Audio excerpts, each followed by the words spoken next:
Bismillahirrahmanirrahim. Assalamualaikum warahmatullahi wabarakatuh. Alhamdulillahi rabbil alamin. Wa bihi nasta'inu ala umuri dunya waddin wa ala alihi wa sahbihi ajma'in. Alhamdulillah, pada kesempatan kali ini kita dapat bertemu kembali.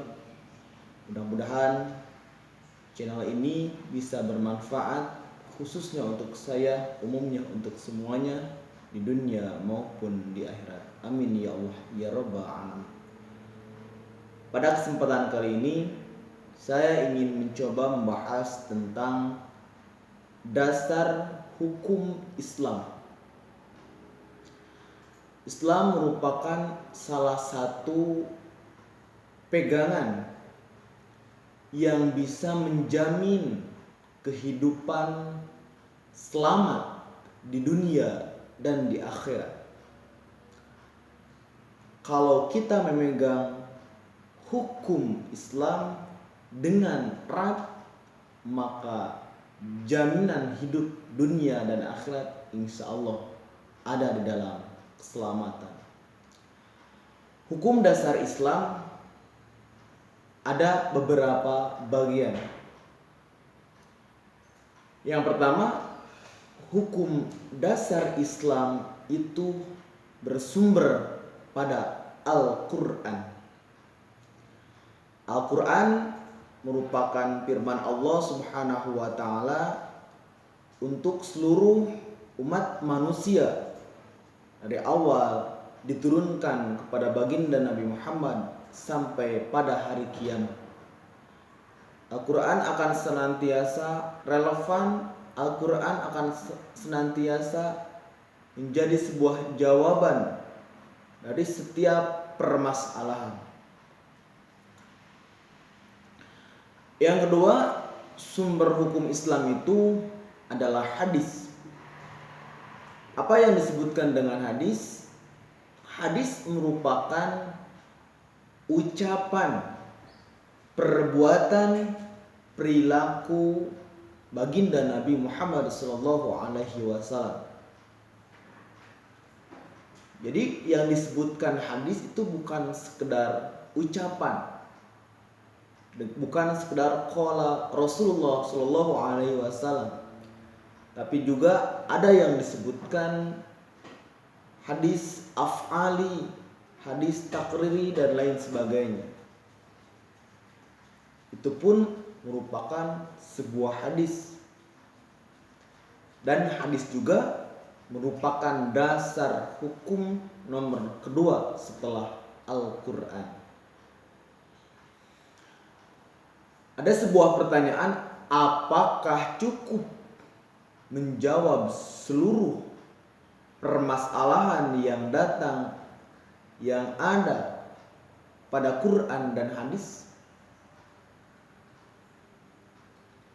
Maka menurut saya itu tidak cukup. Karena baginda Nabi Muhammad SAW pernah menyatakan, al-ulama'u warasatul anbiya. Ulama adalah pewaris para nabi. Intinya, nabi tidak akan lahir lagi. Nabi tidak akan datang lagi. Lalu siapa yang bertanggung jawab untuk meneruskan risalah keislaman ini? Yaitu para ulama. Jadi ketika datang suatu masalah, maka jangan cari nabi, karena nabi tidak akan ada lagi. Lalu tanyakan kepada para ulama. Tapi banyak kesalahan tentang menyimpulkan seorang ulama. Baru bisa ceramah, itu disebut ulama. Baru bisa baca Al-Quran dengan suara bagus, itu ada yang menyatakan bahwa itu ulama. Padahal bukan seperti itu. Ulama itu seorang yang hafal Al-Quran, hafal tafsirnya, hafal ribuan hadis, memahami beberapa pan ilmu, baru bisa dikatakan ulama. Dan ulama melahirkan ijma. Para ulama hukumnya melahirkan ijma atau kesepakatan. Ketika ada suatu masalah, maka mereka sepakat terhadap masalah itu, baik dilaksanakan atau tidak, itu namanya ijma. Dan yang terakhir yaitu qiyas. Qiyas merupakan salah satu cara pengambilan hukum dengan membandingkan kesamaan pada Al-Quran dan Al-Hadis.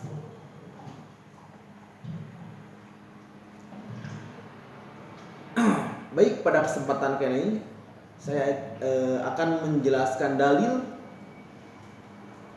yang mengenai bahwa ijma dan qiyas itu bisa kita lakukan. Dalilnya di dalam surah Ali Imran ayat 103. Wa'tasimu bihablillahi jami'aw wa la tafarraqu. Dan berpeganglah kamu semuanya kepada tali agama Allah dan janganlah kamu bercerai-berai. Jadi Allah menyuruh berpegang pada tali Allah, agama Islam,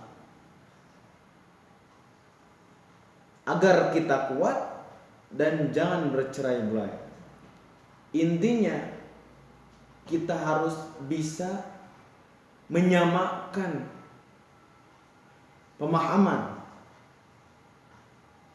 Ketika ada suatu masalah, ketika ada suatu persoalan, maka kesamaan tersebut bisa dikatakan ijma. Karena kalau nggak sepakat, maka pasti bercerai-berai. Tidak akan ada kesatuan, tidak akan ada kekuatan.